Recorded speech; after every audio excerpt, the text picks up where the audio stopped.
वैदिक काउंसलर में आपका स्वागत है, जहां वैदिक ज्ञान मिलता है वैज्ञानिक दृष्टिकोण से। नमस्ते। आज हम एक बहुत ही दिलचस्प सफर पे निकलने वाले हैं। हम अपने मन की गहराइयों को समझने की कोशिश करेंगे, लेकिन एक बहुत ही प्राचीन नजरिए से।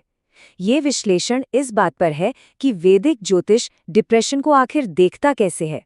लेकिन हाँ, आगे बढ़ने से पहले एक बहुत बहुत ज़रूरी बात। ये सारी जानकारी सिर्फ और सिर्फ शैक्षिक मकसद से है, मतलब आपको कुछ नया बताने के लिए। अगर कोई भी इंसान डिप्रेशन या ऐसी किसी भी भावना से गुजर रहा है, तो प्लीज़ बिना देर किए प्रोफेशनल, मेडिकल और मनोवैज्ञानिक मदद ज़रूर लें। ये सबसे ज़्यादा ज़रूरी है। तो इस पूरे विश्लेषण की नींव क्या है? वो ये है कि वैदिक ज्योतिष, जिसे हम ज्योतिष भी कहते हैं, वो हमारे मन और हमारी भावनाओं को एक बिल्कुल अलग चश्मे से देखता है। और वो चश्मा है ग्रहों के कर्म का। तो ये एक सवाल खड़ा करता है ना? क्या सच में ऐसा हो सकता है कि हमारे सबसे गहरे एहसास, हमारी खुशियाँ, हमारे गम, ये सब कहीं ना कहीं सितारों की चाल से जुड़े हों? चलिए, इस प्राचीन ज्ञान के जरिए इस सवाल का जवाब ढूंढने की कोशिश करते हैं। आप इसे ऐसे समझिए जैसे ये हमारे मन का एक कॉस्मिक मैप हो, एक ऐसा नक्शा जो हमारे इमोशनल उतार चढ़ाव को समझने में एक गाइड की तरह काम कर सकता है। वैदिक ज्योतिष में ना, मानसिक पीड़ा या डिप्रेशन के लिए एक शब्द है, मानस रोग। और इसे सिर्फ एक दिमागी हालत नहीं माना जाता, बल्कि ये माना जाता है कि ये हमारे गहरे कर्मों के असंतुलन का एक नतीजा है, एक संकेत है। ठीक है, तो चलिए अब इसमें थोड़ा और गहराई से उतरते हैं। इस पूरी ज्योतिषी कहानी का जो सबसे अहम किरदार है, वो है चंद्रमा।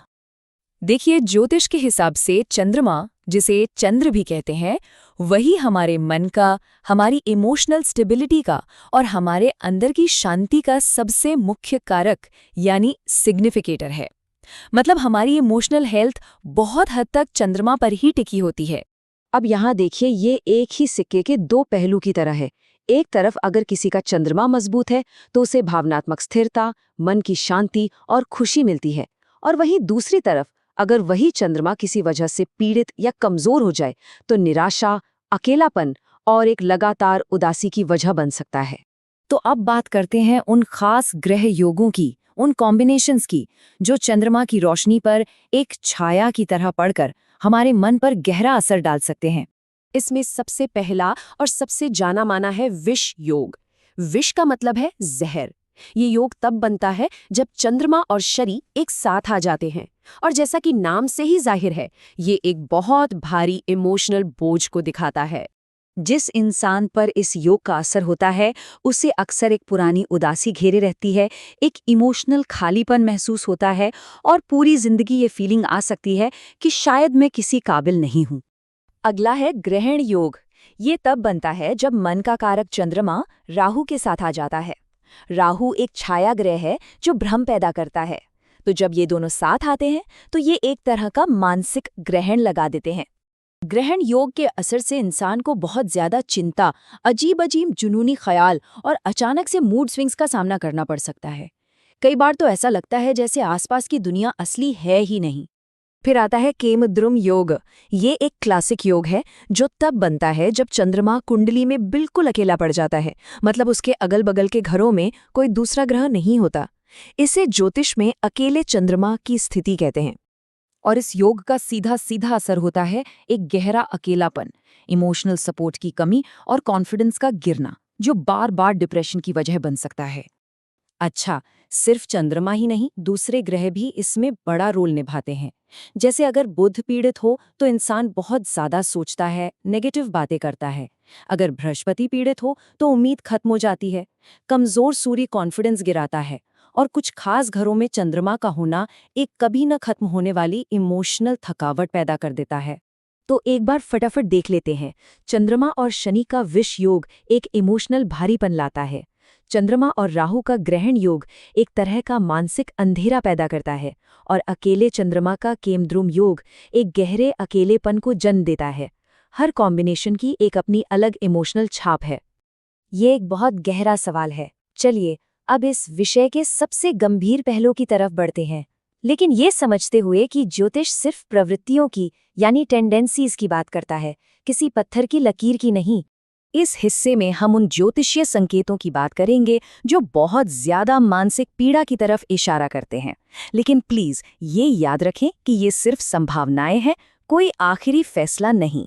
जब बृहस्पति, जिसे जीव यानी जीवन शक्ति का कारक माना जाता है, वो बहुत ज्यादा पीड़ित हो तो जीने की इच्छा कम हो सकती है।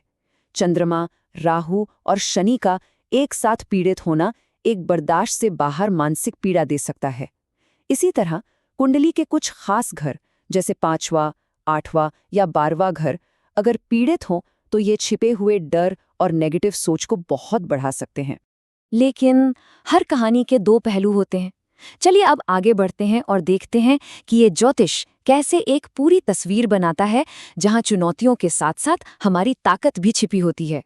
ये समझना बहुत जरूरी है कि कोई भी कुंडली या चार्ट पूरी तरह से नेगेटिव नहीं होता। कितनी भी मुश्किल परिस्थितियां क्यों ना हो, कुछ ग्रह हमेशा एक सुरक्षा कवच की तरह काम कर सकते हैं जो हमें अंदर से ताकत देते हैं। मिसाल के तौर पर एक मजबूत सूर्य हमें जीने की ताकत और कॉन्फिडेंस देता है।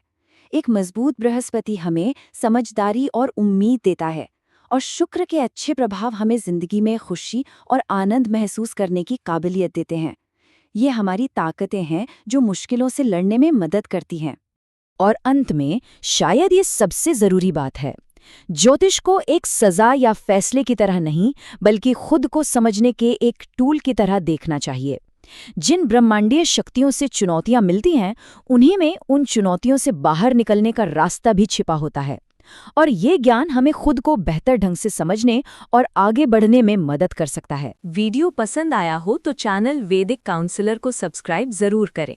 और अगर आपको चाहिए व्यक्तिगत ज्योतिष परामर्श, कुंडली विश्लेषण या वास्तु परामर्श, तो व्हाट्सएप करें 9219539215 या विजिट करें www.vediccounselor.com। धन्यवाद।